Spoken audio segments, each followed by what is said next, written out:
ಸರ್ಕಾರ. ಸರಿ, ನಾನು ಬಳ್ಳಾರಿ ವಿಚಾರದಿಂದ ದ್ವೇಷ ಭಾಷಣ ಮಸೂದೆ ಬಗ್ಗೆನೇ ಮತ್ತಷ್ಟು ಪ್ರಶ್ನೆ ಕೇಳಲಿಕ್ಕೆ ಮುಂಚೆ ಬಳ್ಳಾರಿ ಘಟನೆ ಬಗ್ಗೆ ಯಾರಿಗಾದ್ರೂ ಪ್ರಶ್ನೆಗಳಿದ್ರೆ. ಜನಾರ್ದನ್ ರೆಡ್ಡಿ ಬಳ್ಳಾರಿಯಲ್ಲಿ ಇಲ್ದಿರೋವಾಗ ತುಂಬಾ ಶಾಂತವಾಗಿತ್ತು. ಆ ಮನುಷ್ಯ ಯಾವಾಗ ಬಳ್ಳಾರಿ ಕಾಲಿಕ್ಕದ್ನೋ ಅಲ್ಲಿ ಅಶಾಂತಿ ಉಂಟು ಮಾಡಿದ್ರು. ಈಗ ನಾನು ನಿಮ್ಮನ್ನ ಏನ್ ಕೇಳ್ಕೊಂತ ಇದೀನಿ ಅಂದ್ರೆ, ನೋಡಿ ನಾನು ಪ್ರಶ್ನೆ ಮಾಡ್ತಾ ಇದ್ದೀನಿ ಸರ್, ಜನಾರ್ದನ್ ರೆಡ್ಡಿನ ಮತ್ತೆ ಬಳ್ಳಾರಿಯಿಂದ ಗಡಿಪಾರು ಮಾಡಿದ್ರೆ ಮಾತ್ರ ಬಳ್ಳಾರಿ ಶಾಂತವಾಗಿರುತ್ತೆ ಸರ್. ಯಾಕೆ ಗೊತ್ತಾ, ಜನಾರ್ದನ್ ರೆಡ್ಡಿ ಹತ್ರ ಅಕ್ರಮ ಸಂಪತ್ತು ಜಾಸ್ತಿ ಇದೆ, ಅವ್ರಿಗೆ ಇಡಿ ಭಯ ಇಲ್ಲ. ಯಾಕಂದ್ರೆ ನಿಮ್ ಕೇಂದ್ರ ಸರ್ಕಾರದಲ್ಲಿ ಇರೋದು ಇಡಿ ಎಲ್ಲ ನಿಮ್ ಕೈಲಿದೆ. ಹಾಗಾಗಿ ಯಾವುದೇ ರೀತಿಯ ಭಯ ಇಲ್ದಿರ ಇವತ್ತು ಬಳ್ಳಾರಿಯಲ್ಲಿ ಅಶಾಂತಿಯನ್ನು ಸೃಷ್ಟಿ ಮಾಡ್ತಾರೆ. ಅವ್ರು ಉತ್ತರ ಕೊಡೋಕ್ ಮುಂಚೆ ಗನ್ಮ್ಯಾನ್ ಇಟ್ಕೊಂಡು ಅವ್ರಿಗೆ ಏನ್ ಮಾಡ್ಬೇಕಂತಾನು ಉತ್ತರ ಕೊಡಿ, ಆಮೇಲೆ ಖಂಡಿತ ಸರ್. ಈಗ ನೋಡಿ, ಗುಂಡು ತಗ್ಲಿರೋದು ನಮ್ಮ ಪಕ್ಷದ ಕಾಂಗ್ರೆಸ್ ಕಾರ್ಯಕರ್ತನಿಗೆ ಆರ್ ಸತೀಶ್ ರೆಡ್ಡಿ. ಅಲ್ಲ, ನಂದೊಂದು ಸಿಂಪಲ್ ಪ್ರಶ್ನೆ ಇರಿ, ತಾಳ್ಮೆ. ನನ್ ಸಿಂಪಲ್ ಪ್ರಶ್ನೆ, ಜನಾರ್ದನ್ ರೆಡ್ಡಿ ಅವರನ್ನ ಗಡಿಪಾರು ಮಾಡಬೇಕು, ಆದ್ರೆ ನಿಮ್ಮದೇ ಪಕ್ಷದ ಕಾರ್ಯಕರ್ತನ ಪ್ರಾಣ ಹೋಗ್ಲಿಕ್ಕೆ ಕಾರಣವಾದ ಸತೀಶ್ ರೆಡ್ಡಿ ಅವರ ಗನ್ಮ್ಯಾನ್, ಹಾಗೆ ಸತೀಶ್ ರೆಡ್ಡಿ ಅವರನ್ನ ಏನು ಮಾಡಬೇಕು?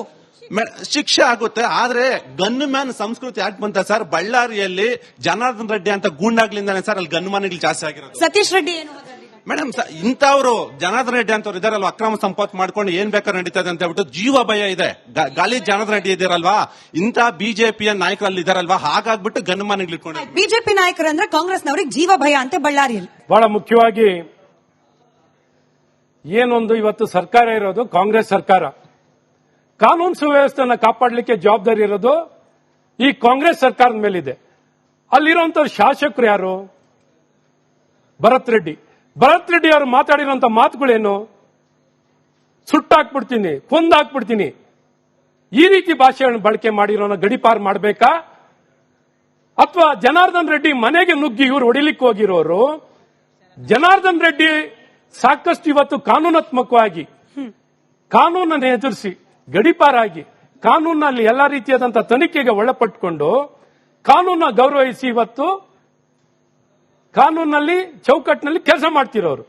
ಇವತ್ತು ಕಾನೂನಾತ್ಮಕವಾಗಿ ಹಲವಾರು ವರ್ಷದ ನಂತರ ಅವರಿಗೆ ಬಳ್ಳಾರಿಗೆ ಬರುವಂತದ್ದು ಅವಕಾಶ ಆಗಿದೆ. ಇವತ್ತು ಸರ್ಕಾರ ನಡೆಸ್ತಿರೋರು ಕಾನೂನನ್ನ ಕಾಪಾಡೋದ್ರಲ್ಲಿ ಇವತ್ತು ಆ ಪರಿಸ್ಥಿತಿಯನ್ನ ಉಲ್ಬಣಗೊಳ್ಳಲಿಕ್ಕೆ ಈ ಸರ್ಕಾರ ಮತ್ತು ಅವರ ಅಧಿಕಾರಿಗಳು ಮತ್ತು ಅಲ್ಲಿರುವಂತಹ ಪ್ರತಿನಿಧಿ ಕಾರಣಕರ್ತರು. ಜನಾರ್ದನ್ ರೆಡ್ಡಿ ಯಾವ ರೀತಿ ಕಾರಣಕರ್ತರಲ್ಲಿ? ಜನಾರ್ದನ್ ರೆಡ್ಡಿಗೆ ಏನೂ ಅಲ್ಲಿ ಕಾರಣಕರ್ತರೇ ಅಲ್ಲ. ಅವ್ರ ಮೇಲೆ ಇವತ್ತು ಸುಮ್ಮನೆ ಅಲ್ಲ ಸಲ್ಲದ ಆಪಾದನೆಯನ್ನು ಮಾಡಿ ಇವತ್ತು ಕಾನೂನ ಉಲ್ಲಂಘನೆ ಮಾಡಿರೋರು ಇವತ್ತು ಭರತ್ ರೆಡ್ಡಿ, ಸತೀಶ್ ರೆಡ್ಡಿ ಅವರ ಟೀಮ್ ಅವರು. ಹಾಗಾಗಿ ಇವತ್ತು ಈ ಸರ್ಕಾರ ಕಾನೂನ ಗೌರವಿಸದಾದ್ರೆ ತಕ್ಷಣ ಅವ್ರನ್ನ ಈಗಾಗಲೇ ನಾನ್ ಬೇಲೇಬಲ್ ಅಲ್ಲಿ ಸಾವಿನ ಏನೊಂದು ಮರ್ಡರ್ ಕೇಸ್ ಮೇಲೆ ಇವತ್ತು ಅರೆಸ್ಟ್ ಆಗಬೇಕಾಗಿತ್ತು. ಮರ್ಡರ್ ಕೇಸ್ ಮೇಲೆ ಅರೆಸ್ಟ್ ಆಗಬೇಕಿತ್ತು, ಅರೆಸ್ಟ್ ಆಗಿಲ್ಲ. ಸರಿ, ನಮಸ್ಕಾರ ಸರ್. ಜನಾರ್ದನ್ ರೆಡ್ಡಿ ಅವರು ಒಂದು ಪಕ್ಷ ಕಟ್ಟಿ ನಿಮ್ಗಳಿಗೆ ಬಿಜೆಪಿ ಅವರಿಗೆ ಒಂದು ಶೆಡ್ ಹೊಡೆದಿದ್ರು. ಅದಲ್ಲದೆ ನಮ್ಮ ನಾಡ್ಕಳ್ಳ ಅವರ ಹಿಂದೆ ನೀವು ಅವರ ಸಪೋರ್ಟಿಗೆ ನಿಂತಿದ್ದೀರಾ ಸರ್?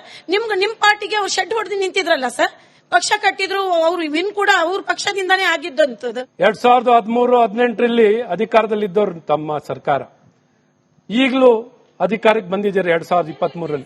ಆಯ್ತು, ಕೇಳಿಸ್ಕೊಳ್ಳಿ. ನಾವಂತೂ ಕಾನೂನಾತ್ಮಕವಾಗಿ ಯಾವತ್ತೂ ಕಾಂಪ್ರಮೈಸ್ ಆಗಿರಲ್ಲ. ಕಾನೂನಾತ್ಮಕವಾಗಿ ಯಾವತ್ತೂ ಕಾಂಪ್ರಮೈಸ್ ಆಗಿರೋ ಪ್ರಶ್ನೆನೇ ಇಲ್ಲ.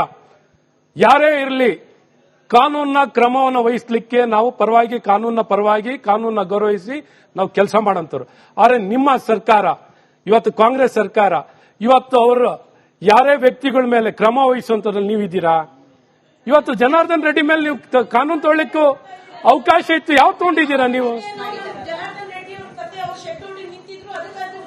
ನಾವು ಶೆಡ್ ಹೊಡೆದೇ ನಿಂತಿರೋದು ಪ್ರಜಾಪ್ರಭುತ್ವದಲ್ಲಿ ಅವ್ರಿಗೆ ಹಕ್ಕಿದೆ. ಅವರು ತಮ್ಮ ಸ್ವಾತಂತ್ರ್ಯವನ್ನ ಬಳಕೆನ ಮಾಡಿ ಪ್ರಜಾಪ್ರಭುತ್ವದಲ್ಲಿ ಚುನಾವಣೆಗೆ ನಿಂತಿದ್ದಾರೆ. ಅವ್ರು ಚುನಾವಣೆಗೆ ಸ್ಪರ್ಧೆ ಮಾಡಿದ್ದಾರೆ, ಜನ ಆಶೀರ್ವಾದ ಮಾಡಿದ್ದಾರೆ, ಜನ ಗೆಲ್ಸಿದ್ದಾರೆ. ಅದು ನಾವೇನು ಪ್ರಶ್ನೆ ಮಾಡ್ಲಿಕ್ಕೆ ನಾವೇನು ಸ್ಪರ್ಧೆ ಮಾಡಿದೀವಿ? ನಮ್ಮ ಪಕ್ಷದ ಅಭ್ಯರ್ಥಿನೂ ನಿಂತಿದ್ರು, ಅವರು ನಿಂತಿದ್ದಾರೆ, ಗೆದ್ದಿದ್ದಾರೆ. ಗೆದ್ದು ನಮ್ಮ ಪಕ್ಷಕ್ಕೆ ಸೇರ್ಕೊಂಡಿದ್ದಾರೆ. ಕೇಳಿದ್ರಿ ಈಗ ಈ ತಪ್ಪನ್ ಮಾಡಿದವ್ರೆ, ಶೂಟ್ ಮಾಡಿದವ್ರು ಯಾರಿದ್ದಾರೆ, ಅವ್ರಿಗೆ ಏನ್ ಶಿಕ್ಷೆ ಆಗಬೇಕು? ಶಿಕ್ಷೆನೇ ಕಾನೂನಿನ ಪ್ರಕಾರ ಅವ್ರು ಮಾಡಿರೋ ತಪ್ಪಾದ್ರೆ ಶಿಕ್ಷೆನೇ ಆಗಬೇಕು. ಕರ್ನಾಟಕದ ವ್ಯವಸ್ಥೆ ಹೇಗಿದೆ ಅಂದ್ರೆ ಸಚಿವರುಗಳು ಸರ್ ಒಬ್ರೊಬ್ಬರೇ ಓಡಾಡ್ತಾರೆ, ಅಂತ ಪರಿಸ್ಥಿತಿ ಕರ್ನಾಟಕದಲ್ಲಿದೆ. ಆ ರೀತಿ ಅಪಾಯ ಇಲ್ಲ, ಬಳ್ಳಾರಿಲಿ ಆ ಪರಿಸ್ಥಿತಿ ಇದೆ. ಪ್ರತಿಯೊಬ್ಬರಿಗೂ ಇದ್ ಕೊಡೋದಕ್ಕಾಗೋದಿಲ್ಲ. ಗನ್ಮ್ಯಾನ್ಗಳನ್ನ ಕೇಳಿದ್ರಿ ನೀವು, ಕೊಡ್ಬೋದ್ರಿ ಅಂತ ಹೇಳಿದ್ರಿ. ಪ್ರತಿಯೊಬ್ಬರಿಗೂ ಕೊಡುವಂತ ಅವಕಾಶಗಳು ಸರ್ಕಾರದ ವ್ಯವಸ್ಥೆಯಲ್ಲಿ ಇಲ್ಲ. ಅವ್ರವ್ರಿಗೆ ಬೇಕಾದ್ರೆ ಅವ್ರವ್ರು ಇಟ್ಕೊಂಡಿದ್ದಾರೆ. ಅವರಿಗೆ ಇಟ್ಕೊಳ್ಳುವಂತ ಪ್ರಜಾಪ್ರಭುತ್ವ ವ್ಯವಸ್ಥೆಯಲ್ಲಿ ಅವಕಾಶ ಇದೆ, ಆದ್ರಿಂದ ಇಟ್ಕೊಂಡಿದ್ದಾರೆ. ಗನ್ಮ್ಯಾನ್ಗಳು ಸಾಹೇಬ್ರಿಗೂ ಗನ್ಮ್ಯಾನ್ ಇದ್ದಾರೆ. ಆ ರೀತಿ ಎಲ್ಲ ಎಲ್ಲೇ ಮೀರಿ ವರ್ತನೆ ಮಾಡೋದಿಲ್ಲ. ಮುಗಿಸ್ಬಿಡ್ತೀನಿ. ಎಲ್ಲೇ ಮೀರಿ ಒಂದ್ ನಿಮಿಷ ಸರ್, ನಿಮಗೆ ಖಾಸಗಿ ಗನ್ಮ್ಯಾನ್ಗಳಿದಾರ ಸರ್? ಇಲ್ಲ. ಅಷ್ಟೇ ವ್ಯತ್ಯಾಸ. ಖಾಸಗಿ ಗನ್ಮ್ಯಾನ್ಗಳಿಗೂ ಸರ್ಕಾರದ ಗನ್ಮ್ಯಾನ್ಗಳಿಗೂ ವ್ಯತ್ಯಾಸ ಅಷ್ಟೇನೆ. ಪ್ರಶ್ನೆ ಕೇಳಿ. ನಾನು ಕೇಳಿದೆ ಪ್ರಶ್ನೆನ. ನಾನು ಹೇಳಿರೋದು ಖಾಸಗಿ ಗನ್ಮ್ಯಾನ್ ಯಾಕೆ ಇಟ್ಕೊಂಡಿದ್ದಾರೆ? ಸರ್ಕಾರದಿಂದ ಅವರು ಸರ್ಕಾರಿ ಹುದ್ದೆಯಲ್ಲಿ ಇಲ್ಲ. ಸರ್ಕಾರಿ ಹುದ್ದೆಯಲ್ಲಿ ಇರೋರ್ಗೆ ಮಾತ್ರ ಗನ್ಮ್ಯಾನ್ ಕೊಡೋದು. ಸರ್ಕಾರಿ ಹುದ್ದೆಯಲ್ಲಿ ಇಲ್ಲದೆ ಇರೋರು ಗನ್ಮ್ಯಾನ್ ಕೊಡೋದಿಲ್ಲ. ಅವ್ರಿಗೆ ಬೇಕಾಗಿದ್ದ ಅವ್ರು ಇಟ್ಕೊಂಡು ಗನ್ಮ್ಯಾನ್ಗಳ ಆ ರೀತಿ ಗನ್ಮ್ಯಾನ್ಗಳು ರೌಡಿಗಳಲ್ಲ, ಪರೋಡಿಗಳಲ್ಲ, ಸುಮ್ನೆ ಫೈರ್ ಮಾಡೋದಿಲ್ಲ. ಸಿಸಿಟಿವಿ ಕ್ಯಾಮ್ರಾಗಳಿದೆ, ಏನ್ ನಡೆದಿದೆ ಅಂತ ಗೊತ್ತು. ಗನ್ಮ್ಯಾನ್ಗಳು ತಪ್ಪು ಮಾಡಿದ್ರೆ ಶಿಕ್ಷೆನೇ ಆಗೋದು. ಆಯ್ತು ಸರ್, ಕ್ಷಮೆ ಇರ್ಲಿ, ಒಂದ್ ನಿಮಿಷ ನಿಮ್ದು ಸಮಯ ನಾನ್ ತಗೊಳ್ತಾ ಇದ್ದೀನಿ.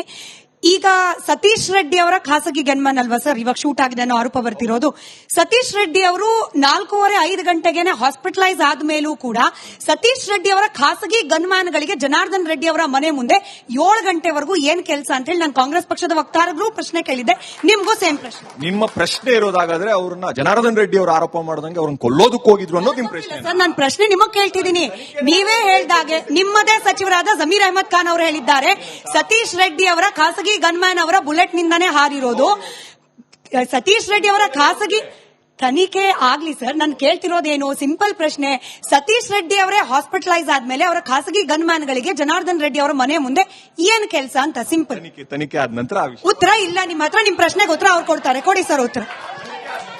ಅಶ್ವಥ್ ನಾರಾಯಣ್ ನೋಡಿ, ಸರ್, ಒಂದು ವ್ಯವಸ್ಥೆಯಲ್ಲಿ ಇವತ್ತು ಕಾನೂನಾತ್ಮಕವಾಗಿ ಏನಾರು ಆತಂಕ ಇದ್ರೆ, ಲಾ ಅಂಡ್ ಆರ್ಡರ್ಗೆ ಏನಾದ್ರು ಇಶ್ಯೂ ಇದ್ರೆ ಅಲ್ಲಿ ಇಂಟೆಲಿಜೆನ್ಸ್ ಇದೆ, ಗೃಹ ಇಲಾಖೆ ಇದೆ. ಯಾರು ಇಂಥ ಸಮಸ್ಯೆ ನಿರ್ಮಾಣ ಮಾಡುವಂತವ್ರು ಯಾರೇ ಎದುರು ಬಂಧಿಸುವಂತದ್ದಿದೆ, ಕ್ರಮ ವಹಿಸ್ಲಿಕ್ಕಿದೆ. ಸೊ ಈ ಕ್ರಮ ವಹಿಸ್ಲಿಕ್ಕೆ ಈ ಸರ್ಕಾರದಲ್ಲಿ ಆಗಿಲ್ಲ ಅಂದ್ರೆ, ಕಾನೂನು ಸುವ್ಯವಸ್ಥೆ ಕಾಪಾಡಕ್ಕಾಗಿಲ್ಲ ಅಂದ್ರೆ ವಿಫಲತೆ ಎಲ್ಲಿದೆ? ಈ ಕಾಂಗ್ರೆಸ್ ಸರ್ಕಾರದಲ್ಲಿದೆ.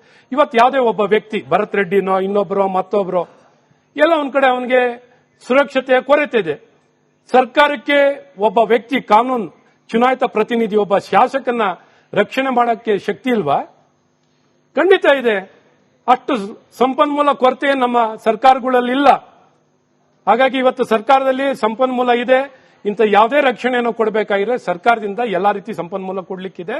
ಇವತ್ತು ಈ ಕಾನೂನನ್ನ ಇವತ್ತು ಬಳ್ಳಾರಿ ಜಿಲ್ಲೆಯಲ್ಲಿ, ಇವತ್ತು ಬಳ್ಳಾರಿನಲ್ಲಿ ಆಗಿರೋ ಘಟನೆಗೆ ಈ ವ್ಯಕ್ತಿಗಳು ಕಾನೂನನ್ನ ಕೈ ತೊಗೊಂಡಿರೋರನ್ನ, ಇನ್ನೊಬ್ಬರ ಮನೆಗೆ ಅತಿಕ್ರಮವನ್ನ ಮಾಡಿದವ್ರನ್ನ ತಕ್ಷಣ ಬಂಧಿಸುವಂತದ್ದು ಸರ್ಕಾರ ಮೊದಲೇನ್ ಮಾಡಬೇಕಿತ್ತು?